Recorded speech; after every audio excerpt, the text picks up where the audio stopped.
샬롬 할렐루야. 시편 1편.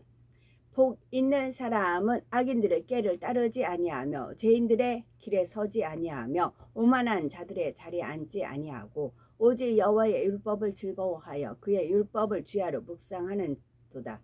그는 시냇가에 심은 나무가 철을 따라 열매를 맺으며 그 잎사귀가 마르지 아니함 같으니 그가 하는 모든 일이 다 형통하리로다.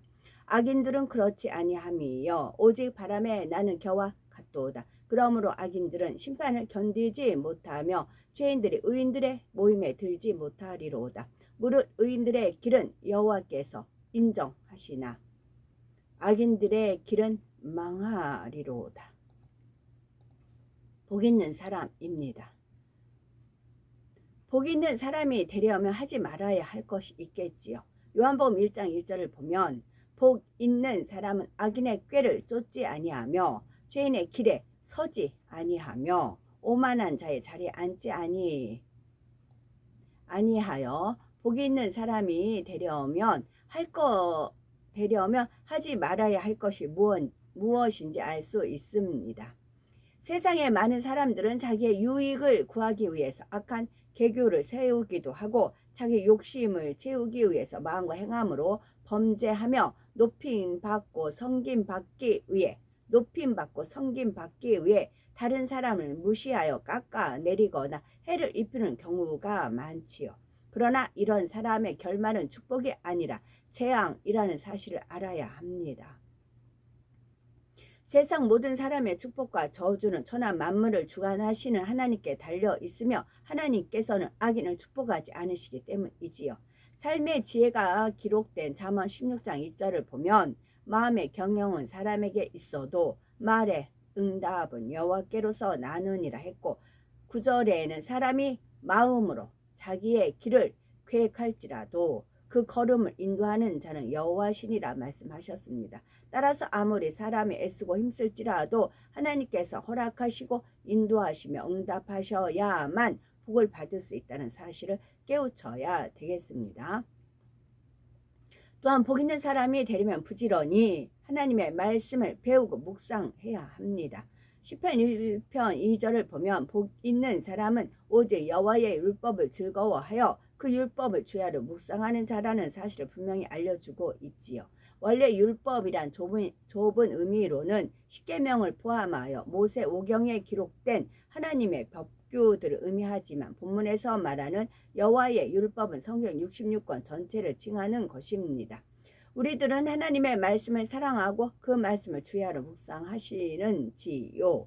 하나님의 말씀을 사랑한다면 주일 예배나 금요철야 수요 구역 예배 등 하나님의 말씀을 들을 수 있는 곳이라면 어디라도 즐거움으로 참석하실 것입니다.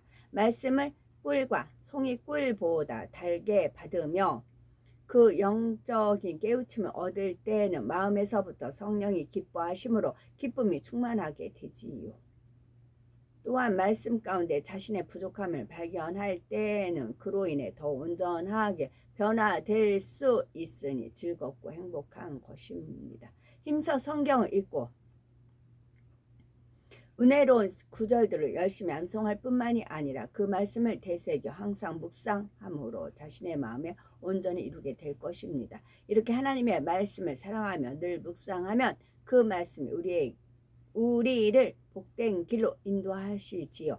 먼저 하나님의 말씀을 통해 악인의 꾀는 무엇이며 죄가 무엇인지 오만한 것은 무엇인지 어떤 것인지를 알 수가 있지요. 부지런히 말씀을 배우고 묵상하여 자기 것으로 만들어야 성령께서 말씀을 통해 깨우쳐 주시며 진리로 행할 수 있도록 인도하시는 것입니다. 그런데 한 가지 더 기억할 것은 율법 중에 어느 계명이 크니까 하는 질문에 대한 예수님에 대한 답변이십니다. 마태복음 22장 37절에서 40절을 보면 네 마음을 다하고 목숨을 다하고 뜻을 다하여 주 너희 하나님을 사랑하라 하셨으니 이것이 크고 첫째 되는 계명이요 둘째는 그와 같으니 네 이웃을 네 몸과 같이 사랑하라 하셨으니 이 두 계명이 온 율법과 선지자의 강령이니라 하셨습니다. 그 하나님의 모든 율법을 통틀어 가장 핵심적인 계명은 첫째로 하나님을 사랑하고 둘째로 이웃을 사랑하는 것이죠. 정녕 하나님을 사랑한다면 하나님께서 기뻐하시는 것을 쫓아 행하게 되며 하나님의 마음을 담게 됩니다. 하나님을 사랑하기 때문에 하나님께 속한 사랑과 선, 빛, 거룩함과 진실함과 그 밖에 아름다운 것들을 사모하고 사랑하게 되지요. 또한 하나님의 사랑이 우리 안에 있으며 형제를 대할 때에도 온유함과 섬김으로 상대의 유익을 구해줄 수가 있습니다. 어떤 분이 하나님을 만나고 싶었답니다. 그래서 하나님을 만나고 싶은데 어떻게 하면 하나님 만날까 했던 중에 감동 속에 이제 깨우침을 받았답니다. 하나님을 만나려면 하나님이 계신 곳에 가야 하나님을 만날 수 있다. 그런 은혜를 받았답니다. 내가 한참 혈기 내고 있어요. 거기서 하나님 만날 수 있을까요? 누구를 막 미워하고 있어요. 거기서 하나님 만날 수 있을까요? 내가 악을 행하고 있어. 거기서 하나님 만날 수 있을까요? 아니래요. 하나님은 사랑 속에, 우리가 사랑할 때 하나님 만날 수 있고, 하나님은 선 속에, 빛 속에, 거룩함 속에, 진실함 속에, 찬양 속에, 예배 속에, 기도 속에, 말씀 속에, 그 속에 하나님이 계시다고요. 하나님은 지구 있어요. 지구 땅 속에 있을까요? 하늘에 계실까요? 하늘이요. 그래서 내 하늘을 밟을 때 하나님 만날 수가 있는 거고 그런 겁니다. 우리가 사랑과 성과 빛과 거룩함과 진실함과 말씀과 기도와 찬송과 그런 것을 행할 때 거기에 하나님이 계시다. 그 속에서 하나님 만날 수가 있는 것입니다. 그래서 하나님을 어디 가나 만날 수가 있다고요. 하나님은 내가 선을 행할 때, 빛을 있을 때, 거룩함이 있을 때, 진실함이 있을 때 그 속에 하나님 만날 수가 있습니다. 로마서 13장 9절에서 10절을 보면 간음하지 말라, 살인하지 말라, 도적질하지 말라, 탐내지 말라 한 것과 그 외에 다른 계명이 있을지라도 네 이웃을 네 자신과 같이 사랑하라 하신 그 말씀 가운데 다 들었느니라. 사랑은 이웃에게 악을 행치 아니하나니 그러므로 사랑은 율법의 완성이니라 말씀하고 있는 것입니다. 우리가 많은 사람들과 함께 하는 삶 가운데 때로는 어떻게 하는 것이 하나님 앞에 합당한 것인가 잘 분별되지 않는 경우가 있지요. 그러나 이 말씀으로 내 자신을 점검한다면 하나님의 율법에 맞게 행할 수가 있답니다. 이렇게 행하는 것이 과연 하나님을 사랑하고 형제를 사랑하는 마음에서 나오는 것인가 비춰보므로 거기에 맞는 답을 쫓아 행하면 되는 것입니다. 또한 복 있는 사람은 축복의 근원이신 하나님 안에 거함으로 만사가 형통을 합니다. 복 있는 사람은 악인의 꾀를 쫓지 않고 죄인의 길에 서지 않으며 오만한 자의 자리에 앉지 않은 사람이라 했습니다. 또한 여호와의 율법을 즐거워하여 주야로 묵상하는 사람이라 했는데 이러한 사람은 과연 어떤 복을 받는 것일까요? 시편 1편 3절을 보면 저는 시냇가에 심은 나무가 시절을 쫓아 과실을 맺으며 그 잎사귀가 마르지 아니함 같으니 그 행사가 다 형통하리로다 했습니다. 오랫동안 비가 오지 않으면 식물들이 말라 죽을 수밖에 없지만 시냇가에 깊이 뿌리를 박은 나무는 가뭄이 들어도 염려할 것이 없지요. 시내가 마르지 않는 한 그 물과 영양분을 흡수하여 잎사귀가 마르지 않으며 계절을 따라 탐스러운 열매를 맺을 수가 있지요. 여기서 시냇가란 축복의 근원을 말합니다. 축복의 근원이요. 시냇가란 시냇가에 심은 나무가 시절을 쫓아 시냇가는 축복의 근원을 말합니다.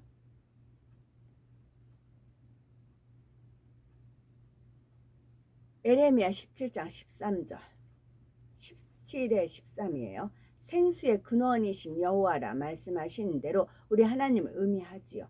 우리가 시냇가에 심겨온 나무와 같이 복을 받으려면 만복의 근원이신 하나님 안에 거해야 한다는 것입니다. 또한 길이요 진리요 생명이신 예수 그리스도 안에 거해야 하지요.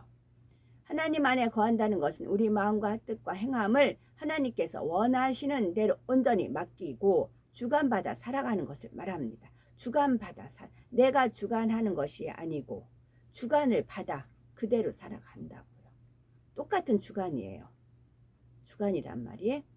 우리 하나님 안에 거한다는 것은 우리 마음과 뜻과 행함을 하나님께서 원하시는 대로 온전히 맡기고 주관을 받아 살아가는 것입니다. 이런 사람들은 늘 은혜의 단비에 젖어 있어 기쁨과 감사가 넘치며 천국의 소망과 하나님의 사랑으로 항상 행복합니다. 성령의 감동 감화 충만함 가운데 하나님과 교통함으로 성령의 음성도 듣고 주관을 밝히 받게 되지요. 그러면 복 있는 사람은 시냇가에 심은 나무와 같이 시절을 쫓아 과실을 맺는다고 했는데 무슨 과실을 맺는 것일까요? 성령의 9가지 열매, 빛의 열매, 팔복의 열매, 사랑장의 열매를 맺게 됩니다. 미움을 버리도록 주관하시면 순종하여 미움을 버리니 대신 사랑의 열매를 맺게 되지요. 또 혈기를 버리라 하시면 그대로 순종하여 온유와 화평과 오래 참음의 열매를 맺게 됩니다. 이러한 영적인 열매를 맺어가는 만큼 가정 일터, 사업터에서 물질의 축복은 물론 각종 응답의 열매들도 주렁주렁 맺히는 것을 볼 수가 있지요. 온 세상이 가뭄으로 메말라도 시냇가의 나무는 풍성한 열매를 맺는 것처럼 하나님 안에만 거하면 어떤 상황에서도 축복을 받을 수가 있답니다. 요셉이 애굽의 총리로 있을 때 애굽은 물론 인근 나라에 7년 동안이나 극심한 흉년이 들어 수확을 거둘 수 있었죠. 수많은 사람들이 굶어 죽을 위기였지만 애굽에는 흉년과 상관없이 풍성한 식물이 있었습니다. 하나님께서 이미 오래전에 하나님 안에 거하는 요셉에게 흉년이 올 것을 알려주심으로 식량을 넉넉히 예배할 수 있었기 때문이지요.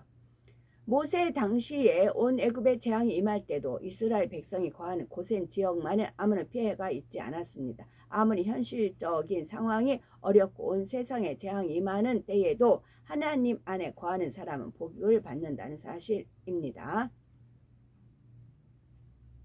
참된 복은 예수 그리스도를 믿음으로 구원받아 천국에 이르는 것입니다. 참된 복은요. 이렇게 하나님의 은총을 입은 자녀들은 날마다 죄와 악을 벗어버리고 성결되어 영혼이 잘 되는 것이 중요합니다. 성령의 열매를 맺히고 빛의 열매, 사랑장, 팔복의 열매가 맺혀서 영혼이 잘 되면 그만큼 하나님의 사랑을 크게 받으며 천국에서도 더 많은 영광을 누릴 수 있게 됩니다. 우리는 참된 복을 알았으니 항상 하나님의 은혜를 공급받아 시냇가에 심기운 나무와 같이 복되며 영육간에 풍성한 열매를 맺는 우리가 되어야 되겠습니다. 진리에 속한 혼의 작업을 지금 계속 하나님께서 우리를 양육을 하시죠. 제가 이 카톡 끝나고 한편 이제 대표님이 찍으셨어요. 뒤에서 사진을 찍었는데 그 경찰관 있고 제가 원래 그 대표님을 호의를 해요. 대표님. 근데 대표님이 이제 뒤에 오셨고 제가 어떻게 걸음을 걷다 보니까 경찰들하고 보조가 맞춰지게 됐어요. 경찰들하고 우연찮게. 또 제가 막 앞뒤로 가는데 경찰들이 이제 제재를 뒤에 있는 분하고 어느 미터를 맞춰야 된대요. 그래서 경찰관들하고 어떻게 보조가 맞춰서 같이 걸어가는 그 모습을 대표님이 뒤에서 찍으셔가지고 카톡에 올리셨어요. 그래서 대표님 글하고 제가 그 사진을 이제 카톡 끝나고 올릴 겁니다. 올리고 보시고 어떻게 생각하느냐에 따라 틀려요. 자, 경찰관의 호의에 봐서 뒤에 가면 경찰관에 끌려가는 것 같고 근데 이제 그 한 커트의 사진에서도 많은 이거에도 어떻게 생각을 하십니까? 라고 이제 의견을 물어보면 여러 가지 의견들이 나옵니다. 그때 하나님께서 원하신 답이 딱 나오면 띵동땡 하겠지요. 근데 순간에 저는 이제 경찰 사이트 그런 것도 이제 대표님이 찍어서 올린다는 생각도 물론 못했죠. 단지 어떻게 발이 맞춰졌어요. 그러면서 하나님께서 주님께서 앞에 수많은 천군들이 천사들이 호의를 쫙 하는 겁니다. 천국에 가면 이제 나팔 뭐 해가지고 군악대 있죠. 군악대 앞에 천하들이 쫙 군악대들이 쫙 갑니다. 그러면 천국 백성들이 환호성을 지릅니다. 그리고 나서 이제 임금 행렬이 있죠. 그러면서 쫙 이제 앞장서 쭉쭉쭉 갑니다. 믿음의 선진들부터 착착착착 해서 쫙 그런 행진이 있습니다. 그걸 저한테 떠올려 주셨어요. 그와 같다. 이제 저는 이제 그렇게 은혜를 받은 거죠. 그렇게 은혜를 받았습니다. 그래서 대표님이 감사하게도 찍어서 카톡에 올리셔서 왜냐면 계속 업그레이드 시청각이거든요. 보면서 믿음은 들음에서 들음 그리스도의 말씀으로 나옵니다. 근데 우리가 보는 걸 어떻게 보느냐에 따라서 그 각도를 하나님께서 원하시는 각도로 맞추는 작업을 또 각도를 맞춰야 되잖아요. 우리가 딱 눈을 어떤 걸 볼 때도 이게 눈이 순간에 각도를 맞춘다고 하더라고요. 그래서 하나님께서 우리 이끄시는 대로 그런 마음이 이제 해야 됩니다. 우리가 앞으로 있어야 될 일이기 때문에 그렇습니다. 그래서 또 주간을 참 우리 대표님 훌륭하시죠. 이제 근데 마음 연단합니다. 칭찬으로 실현을 그 말씀 한번 찾아서 읽어드려야 되겠네 합니다. 아멘.